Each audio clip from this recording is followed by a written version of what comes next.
The twin suns burned high above a wide red desert. The ground cracked under the heat and the air shimmered like fire. A human traveler named Eli Turner walked slowly, his face half covered with a dusty scarf. He was tired, hungry, and searching for metal parts left from an old crash. Eli was not from this planet. He had crash-landed 3 months ago on Zerath, a world full of strange creatures and endless sand. His ship was broken beyond repair. Every day he searched for anything useful to survive. But that day, something different waited for him. As he walked near a group of sharp rocks, he heard it, a weak, trembling voice. It was not the wind. It sounded like someone crying. Please, someone, help my mommy." Eli froze. The voice was soft, childlike, but strange, not human. He followed the sound, climbing over hot stones until he saw a small shape sitting in the dust. It was a child, maybe 7 or 8 years old, with green skin and silver eyes. Her small arms were shaking. When she saw Eli, she gasped and stepped back. "Don't hurt me, please," she cried. Eli raised both his hands. "It's okay. I won't hurt you. I'm human." "Who are you?" The little girl's lip trembled. "My name is Rin, my mommy. She's tied to a rock." The soldiers said she must stay there until the suns burn her. "Please help her." Eli's heart sank. "Tied to a rock? Why?" She tried to help the old ones escape.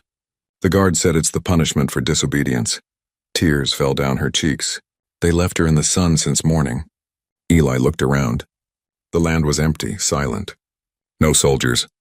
Just the dry wind. He knelt beside the girl. "Show me where." Rin grabbed his hand.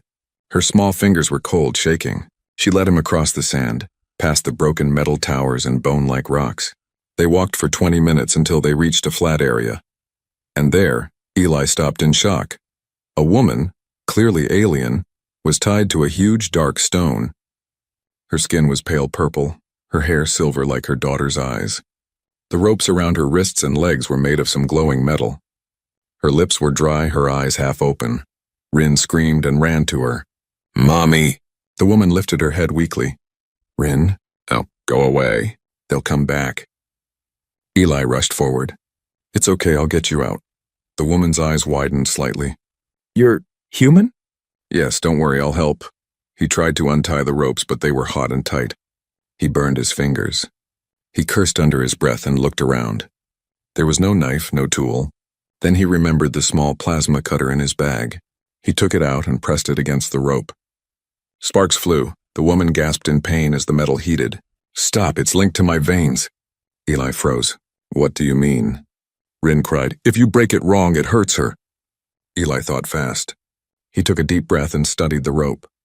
He saw small energy veins running through it, glowing blue like electricity. He realized he had to cut the power first, not the rope. "Hold on," he said. He took out a piece of wire and stuck it into the sand, creating a small ground line. Then, using his cutter carefully, he made a precise cut in the lower joint of the glowing metal. The blue light flickered and died. The woman fell forward, weak but free. Eli caught her before she hit the ground. "Got you," he said softly. Rin hugged her mother tightly, sobbing. "Mommy, you're safe now." Eli gave them his water flask. The woman drank slowly, her hands trembling. "You shouldn't have done that," she whispered. "They'll come for you now. The soldiers never forgive anyone who breaks their law." Eli looked toward the horizon where dark shapes were moving through the heat waves. His jaw tightened. "Let them come," he said. "I'm not leaving anyone to die in the sun." The woman stared at him with disbelief, a human risking his life for her, a stranger from another world. The wind picked up, carrying the sound of engines from afar. The moment of peace vanished. Eli stood tall, shielding the alien mother and daughter behind him. "Stay close," he said, his voice calm but cold. "Looks like we're about to have company." The suns glared down as shadows approached, and the desert, for the first time in a long while, waited to witness something new. The air trembled as the sound of engines grew louder. Dust clouds rose in the distance, glowing gold under the twin suns. Eli stood between the alien woman and her daughter, watching the horizon with sharp eyes. His heart beat fast, but his face stayed calm. The alien woman, still weak, whispered, "They are coming." The sun guards never stop. Once they mark someone for punishment, they destroy everyone who interferes. Eli glanced down at her. "What's your name?" She hesitated. "Lyra." All right, Lyra, he said, gripping his small plasma cutter. I didn't save you to let them take you again. Stay behind that rock with your daughter. Rin clung to her mother. Please, human. Don't fight them. They'll kill you. Eli gave her a small smile. Let's hope they don't try. Within minutes, 5 hoverbikes roared into view, leaving burning trails across the sand. Each rider wore bright armor that reflected the sunlight like mirrors. Their helmets had long silver crests and their weapons shone with blue energy. The leader stopped first, stepping off his bike with a slow, proud movement. His voice echoed through a metal speaker. Step away from the prisoner, outsider. This is not your world. Eli said nothing. His hand stayed near the cutter, his stance strong. The leader walked closer, raising a sharp spear. Do you understand the punishment for helping a traitor? Eli replied quietly. I understand she was dying. The soldier's tone turned cold. That was her choice. You interfere with galactic law now. Eli's eyes narrowed. Law that kills mothers in the sun? I've seen enough. Before the leader could answer, Eli moved. He threw a handful of sand into the air, blinding the guards for a second. Then he fired his plasma cutter like a short laser, hitting the closest bike's fuel line. The machine exploded in a flash of blue fire. The guards shouted and spread out. Energy bolts cut through the air, burning small holes into the rocks. Lyra screamed and covered Rin with her arms. Eli ducked behind a stone and breathed fast. He counted the shots. Their weapons were strong but slow to recharge. He had maybe 10 seconds to move.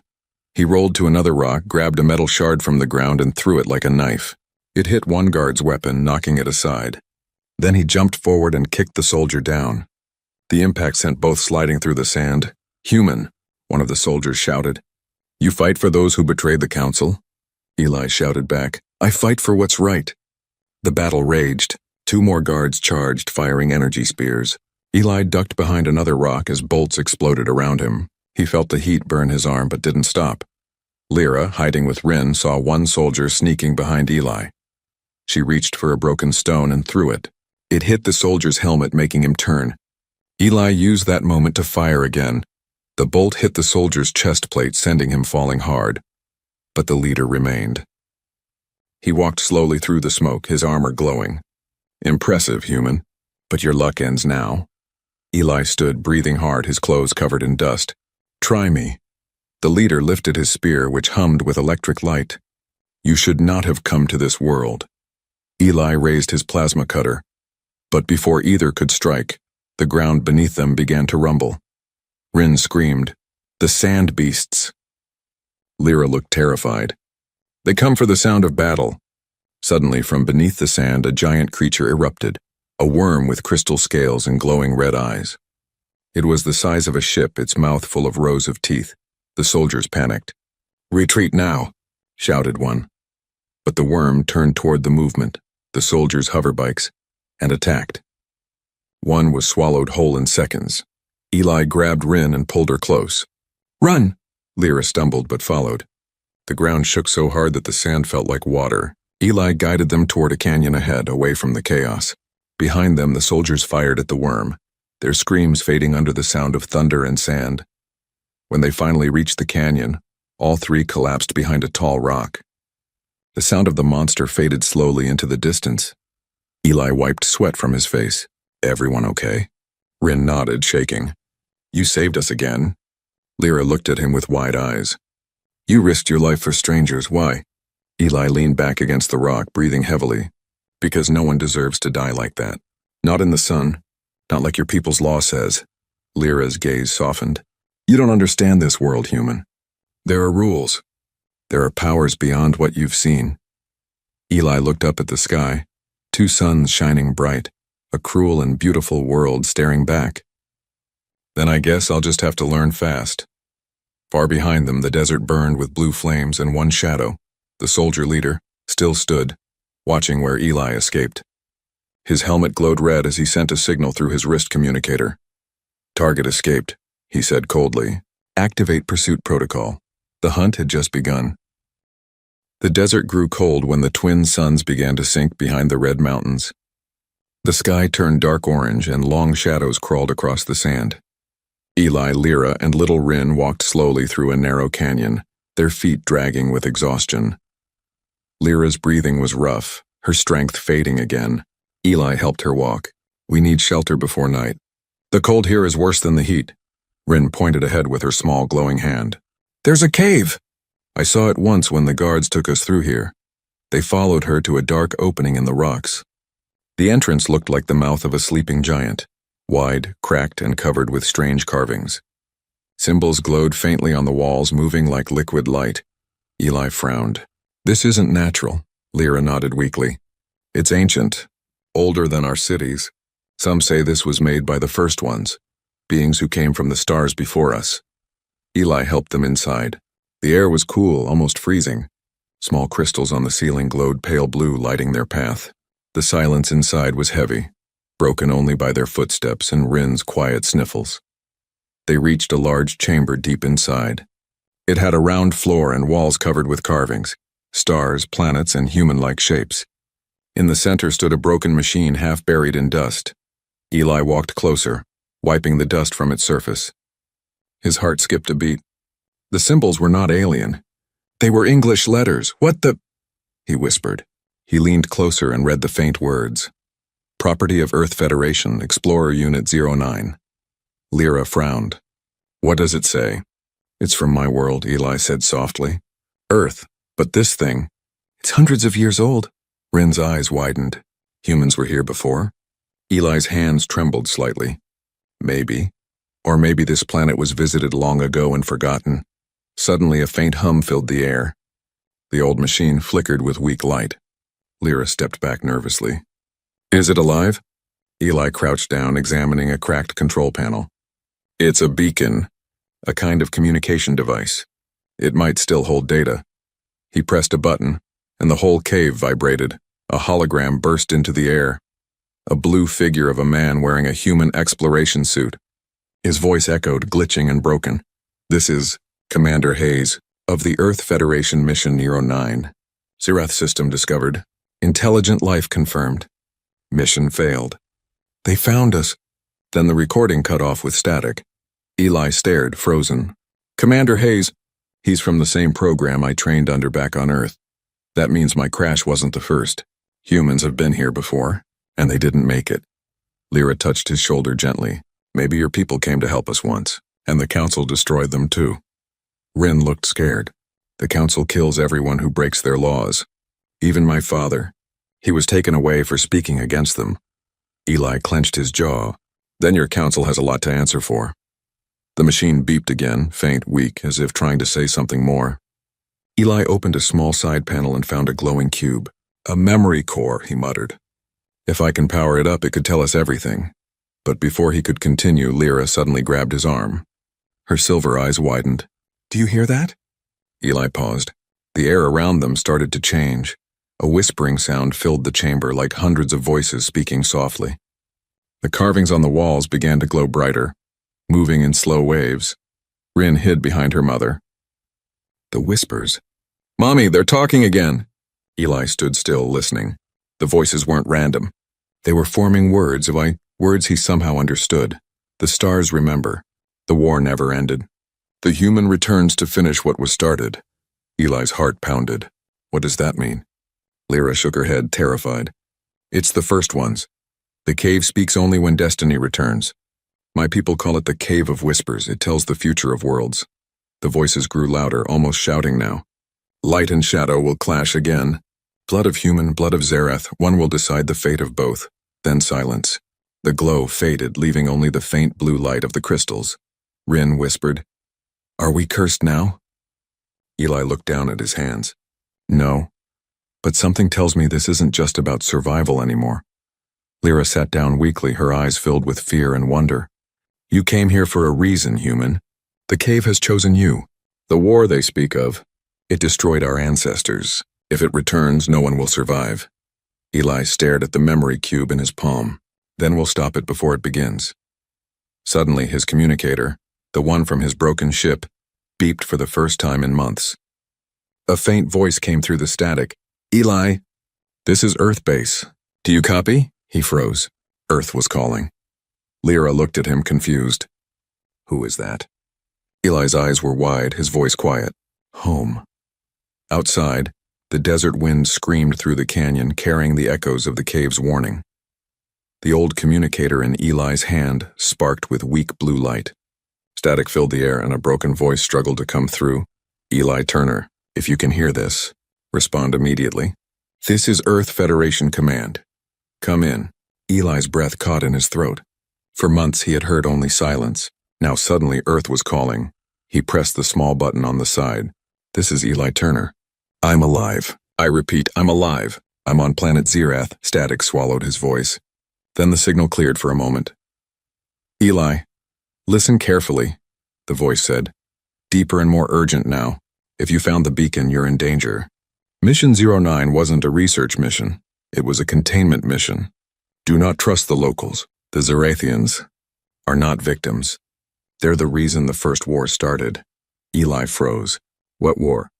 But before he got an answer, the device sparked again and died, smoke curling from its broken side. The cave returned to silence. Lyra looked at him, worried. What happened? Who was that voice? Eli sat down slowly, staring at the dead communicator. It was Earth Command. They said, your people started a war once. A war that destroyed worlds. Lyra's face turned pale. That's a lie. Rin hugged her mother's arm. Mommy didn't hurt anyone. Eli sighed, rubbing his forehead. I don't know what's true anymore. But that message, whoever sent it, didn't sound like a friend. The cave lights flickered again, responding to their voices as if alive. Lyra looked around. The first ones hear us even now. They never wanted war, but the council twisted everything they left behind. Eli stood restless. Then maybe the truth's buried in this planet, and we have to find it before the council does. He looked at the glowing memory cube he took from the beacon. This thing might still hold data from the old human mission. He placed the cube on the ground and connected it to his wrist computer. The hologram flickered to life again, this time clearer. It showed a group of humans standing beside alien leaders under a bright sky. Their hands were joined in peace. Then suddenly explosions filled the background. The image changed. Humans fighting alongside some aliens while others attacked them. The sound of screams echoed through the cave. A calm voice in the recording spoke. The Zerathian High Council betrayed the treaty. They unleashed a weapon, the solar chains. The war scorched both worlds. We failed to contain it. Eli's heart sank. He looked at Lyra. Solar chains. That's what they tied you with, wasn't it? She nodded slowly, remembering the burning ropes that had bound her. Those were made long ago. They used the power of the suns. Only the council keeps that technology now. Eli's expression hardened. So the council still has the same weapons that ended the last war. He paced the cave floor, thinking fast. If Earth knows, they might send soldiers again. And if the council finds me, they'll kill us all before that happens. Lyra touched his arm gently. Then you must leave this world. He turned to her. And leave you and Rin to die? No. Rin's silver eyes glimmered. Human, are you angry? Eli kneeled beside her and smiled faintly. A little scared, that's all. But in truth, fear had already turned into resolve. The message from Earth had lit something inside him. Not confusion, but determination. If both sides had blood on their hands, then someone needed to end it. He turned back to Lyra. Is there anyone who still fights the council? Rebels, maybe? She hesitated, then nodded. Yes. There's a hidden city called Avalar, deep inside the crystal canyons. My brother was part of the resistance. But it's far and the way is deadly. Then that's where we're going, Eli said firmly. Before they could move, a faint red light blinked across the cave walls. A scanner beam. Lyra gasped. They've found us! Outside, the sound of engines grew louder again. The soldiers had returned, and this time they brought drones with burning eyes. Eli grabbed the memory cube and packed it into his bag. We need to move now. They ran toward the back of the cave where a narrow tunnel sloped downward. The walls glowed with old energy, as if guiding them. Behind the first explosion shook the entrance. Rin stumbled, crying. Eli lifted her in his arms, running faster. Lyra followed, her breath ragged but her eyes blazing with new strength. As they reached the tunnel's end, they emerged into a hidden valley, wide, green, and filled with strange glowing plants. It was the first life Eli had seen on this dry planet. Lyra gasped. The hidden garden. It's real. Behind them, the cave collapsed with a thunderous roar. The drone's lights disappeared under the falling stone. Eli set Rin down and turned to look at Lyra. "Looks like your world still has some secrets left." She smiled faintly, her silver hair shining under the pale moons. "Maybe the planet wants us alive."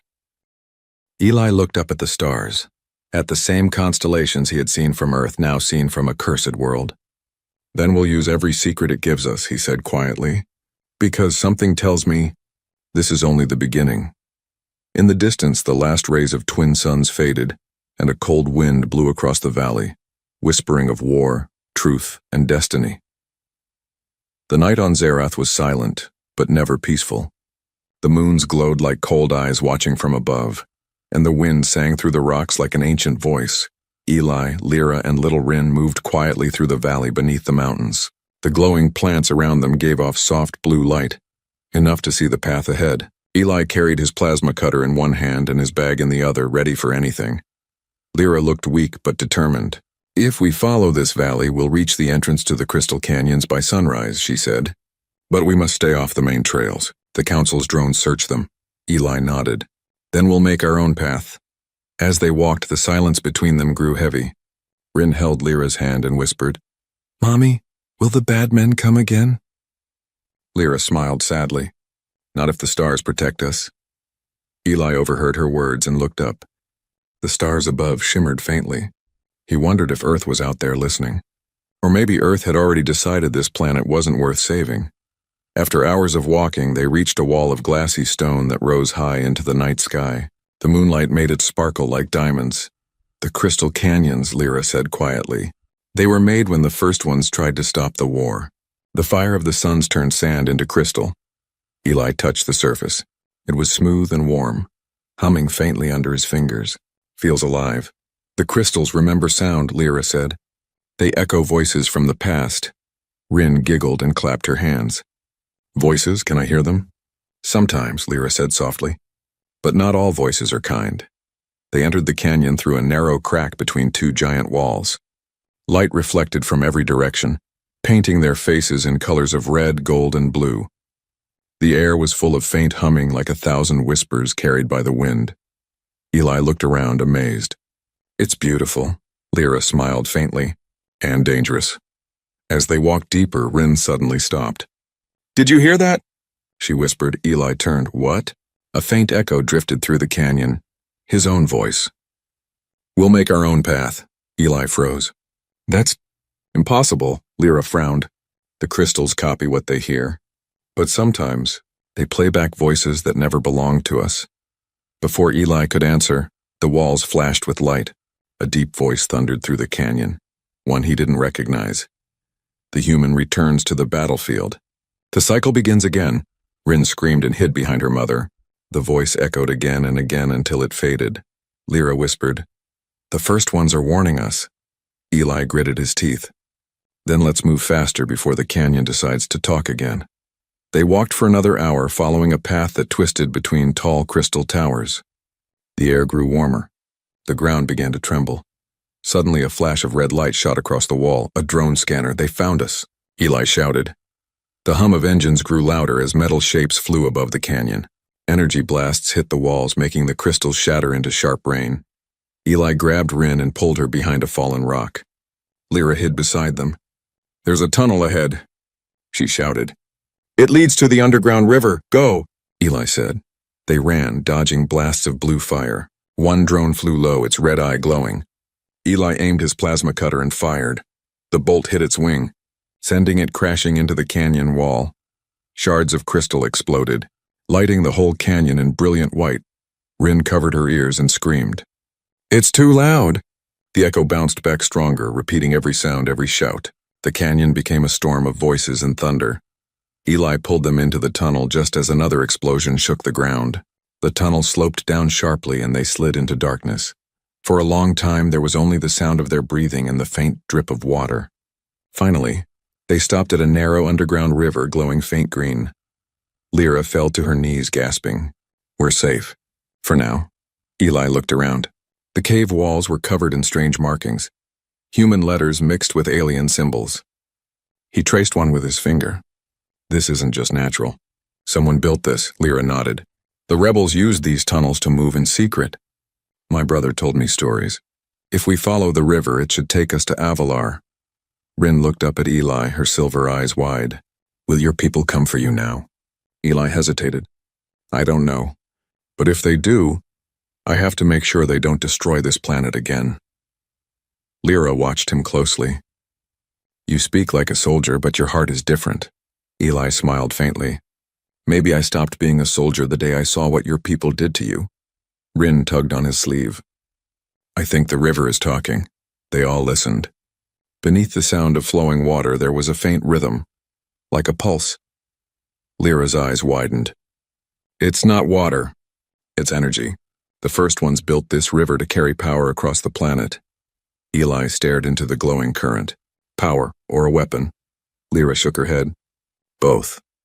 Eli looked ahead where the river disappeared into darkness. Then let's follow it.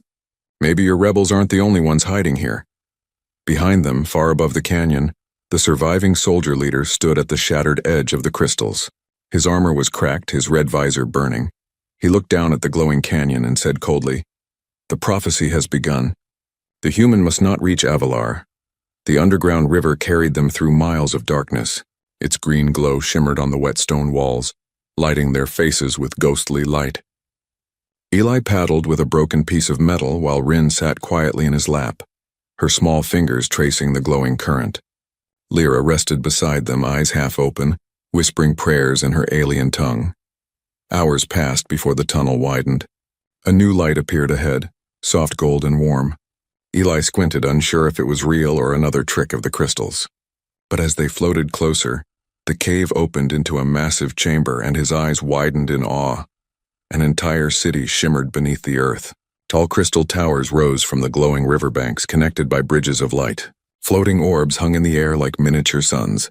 The walls of the cavern glittered as if covered with stars. Lyra smiled for the first time in days. Avalar, it's real, Rin gasped. It's beautiful, Mommy. Eli stared, amazed. Your people built this underground? Lyra nodded proudly. The rebels did. Those who refused the council's control. They used the first one's power to hide their home. They reached the shore where two figures stepped from the shadows, tall aliens wearing black cloaks with silver emblems on their chests. Their eyes glowed faint blue. One of them aimed a weapon at Eli. Stop right there, human, the guard said coldly. No outsiders allowed here. Lyra raised her hands quickly. Wait, I am Lyra Ven of the Southern Colony. My brother serves in Avalar. This man saved my life. The guards looked at each other. Then the taller one lowered his weapon slightly. Lyra Ven? Your brother is Commander Kale? Yes, she said. Please take us to him. The guards hesitated, then nodded. Follow us. But the human stays under watch, Eli shrugged. Fine by me. They walked through the glowing streets. Alien children played beside the crystal fountains, their laughter echoing through the caves. Others worked on strange machines that hummed with soft light. Eli could feel their eyes on him, suspicious, afraid, and curious all at once. Soon they reached a large hall made of blue glass. Inside, a tall man with silver eyes and strong features turned as they entered. Lyra ran forward. Kyle! Her brother froze for a second, then rushed to her, pulling her into a tight embrace. Lyra, I thought you were dead. I almost was, she whispered. Until he found me. She looked back at Eli. Kale's eyes followed her gaze. A human? You brought one of them here? Eli met his look. You're welcome, Kyle frowned. You don't understand what you've done. The council hunts all of us now, and with you here they'll send worse than soldiers. Eli took the glowing memory cube from his bag and placed it on the table. Then you should see this, he activated it. The hologram appeared again, showing the ancient battle between humans and Zarathians, the fall of the old cities and the weapon known as the solar chains. When it ended, the room fell silent. Kyle clenched his fists. So it's true. The council kept the chains. They still draw energy from the suns. Lyra looked at her brother. Why would they keep something that destroyed our world? Kale's voice was low. Because they use it to rule. The solar chains aren't just weapons. They power their entire system. Their cities, their armies, even their lifespan. Without them, the council would fall. Eli's eyes darkened. Then destroying those chains would destroy their control. Kale nodded slowly. Maybe, but no one knows where they are hidden. Rin tugged on her uncle's robe. I saw the light once, Uncle Cale, when they took Mommy away. It came from the Sky Mountains. Cale's eyes widened. The Sky Peaks? He looked at Lyra. That's where the old reactor was buried. Eli leaned forward. If that's where the chains are, then that's where we go. Kyle shook his head. It's suicide. The peaks are guarded by the Sun Fortress, a weapon powered by the same energy that binds the chains. Eli smiled faintly. I've faced worse. Cale studied him for a long moment. You sound like your ancestors. They came with promises, too, and left our world in ashes. Eli met his gaze. Then maybe it's time someone finished what they started, the right way. Before Cale could answer, an alarm rang through the city. Red lights flashed across the walls. A soldier burst in shouting, "Quania, Commander! The outer tunnels of the Council's forces are here. They've found us!" Lyra gasped. No, how? Cale's face hardened. They followed your trail from the canyon. He turned to Eli. You brought death to our doors, human. Eli grabbed his cutter and faced him calmly. Then help me stop it. Cale hesitated, then nodded. Follow me. They ran out into the streets as explosions shook the ground. Drones filled the cavern sky, firing beams that shattered the crystal towers. Rebels fought back with glowing rifles. The once peaceful city became a battlefield of fire and light. Eli turned to Lyra and Rin. Get to safety. I'll hold them off. Lyra shouted. No! We stay together. Cale looked at his sister, then at Eli, and threw him a strange metallic sphere. If you really want to help, use this. It disrupts their energy field. Eli caught it, nodded, and ran toward the main gate. Blue fire lit the walls, and the ground trembled under the enemy's advance. As he reached the gate, he saw the familiar red visor of the soldier leader from the desert, standing tall amid the smoke. Their eyes met. The leader's voice echoed coldly. You should have died under the suns, human. Eli grinned, thumbed the trigger on the sphere and said, I'm not done yet. He hurled it forward, and the world exploded in white light. When the light faded, the air smelled of smoke and burning metal. Avalar was half destroyed. Towers cracked, bridges shattered, and the glowing river ran red with dust. But the explosion had bought them time. The Council's drones were gone, their signal jammed by Cale's device. Eli stood amid the rubble, bruised but alive. His ears rang, but his focus was sharp. Around him the rebels gathered, tired, frightened yet burning with new purpose. Kyle walked up beside him, holding his injured arm. You did it. The pulse shut down their systems for a while, but they'll return. Eli looked toward the ceiling of the vast cavern. Faint sunlight leaked through cracks high above. Then we hit them before they do. We end this when we're at the Sky Peaks. Lyra stepped forward, her silver hair streaked with ash. That's where the chains are hidden. The sun's power. Kyle hesitated. You'll never get close. The fortress is surrounded by storms, and the weapon guarding it, it's alive. Eli looked at him steadily. Then we'll find a way. Rin tugged on Eli's hand. Her small voice was calm but certain. The stars showed me, Eli. The chains don't just destroy, they can also heal. He knelt to meet her eyes. What do you mean? Rin touched her glowing necklace. The same stone Lyra had worn since the day he freed her. The first ones gave their power to protect, not kill. The chains only obey those who understand both worlds, human and Zareth. Eli's breath caught. He glanced at Lyra, who stared at her daughter in awe. Rin, she whispered, how do you know this? The cave told me, the child said softly. When we ran, I heard the whispers again. They said the bridge between stars must rise. Kyle frowned. A prophecy, Eli stood. Then maybe that bridge is me. He turned toward the rebels. If we destroy the chains, the council falls. But if Rin's right, maybe we can use them to bring balance instead of death. Kyle looked at him long and hard, then finally nodded. Then we go together. They began their journey at dawn. A stolen transport ship carried them through endless plains until the Sky Peaks rose before them. Massive mountains of blue stone that reached into the clouds. Lightning danced around their tips, feeding glowing streams that ran down their sides.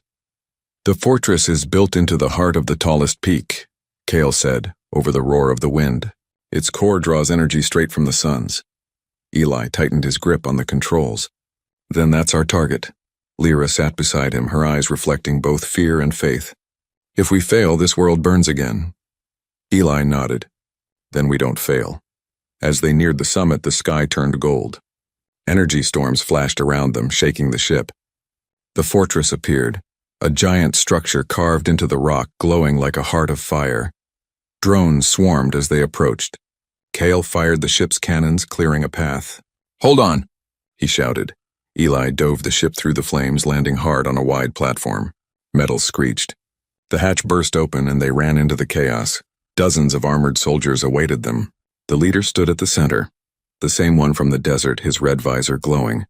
"Human," he said, raising his weapon, "you've come far enough." Eli stepped forward. "You've tortured and ruled long enough. It ends today." The leader tilted his head. "Do you even know what you fight for? The chains feed life itself. Without them, both our species die." Eli froze. "You're lying." "I speak the truth," the leader hissed. "The council merely controls what the first ones left behind." "Destroy the chains and you destroy your own link to survival," Lyra shouted. "Then free them. Use them as they were meant to be used." The leader laughed bitterly. No one can control the suns. But before he could strike, Rin stepped out from behind Eli. The necklace around her neck shone brightly, pulsing with the same rhythm as the fortress. "Maybe not no one," she said softly. The red glow of the chains answered her. The entire mountain trembled. Energy lines spread from the fortress to the sky. The clouds parted, and for a moment the suns aligned perfectly overhead. Rin raised her hands, her voice steady.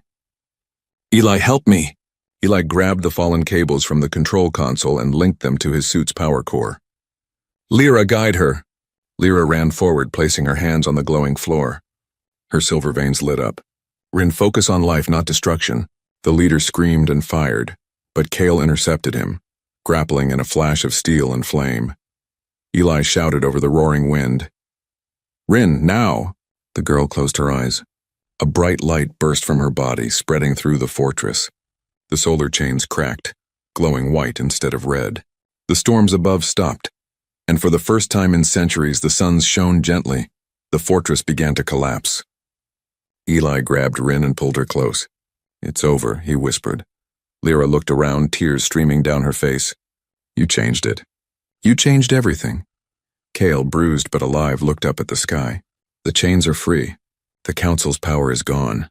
The soldier leader lay on the ground, his armor broken. His voice was weak. "You think this is victory? But the energy? It's unstable." Eli looked at him grimly. "Then I'll hold it steady." He pressed his hand against the central core, letting the energy flow into his suit. Pain shot through his body, but he didn't stop. "Get them out!" he yelled. Lyra screamed, "Eli, no!" He smiled faintly. Tell her humans don't always destroy." A final burst of light engulfed the fortress. When the suns rose again, the sky peaks were quiet. The fortress was gone, replaced by a glowing lake of calm light. Lyra and Rin stood at its edge, holding hands.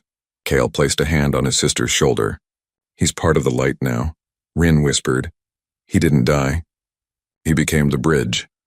In the reflection of the twin suns, faintly, a human figure appeared, smiling, before fading into the light.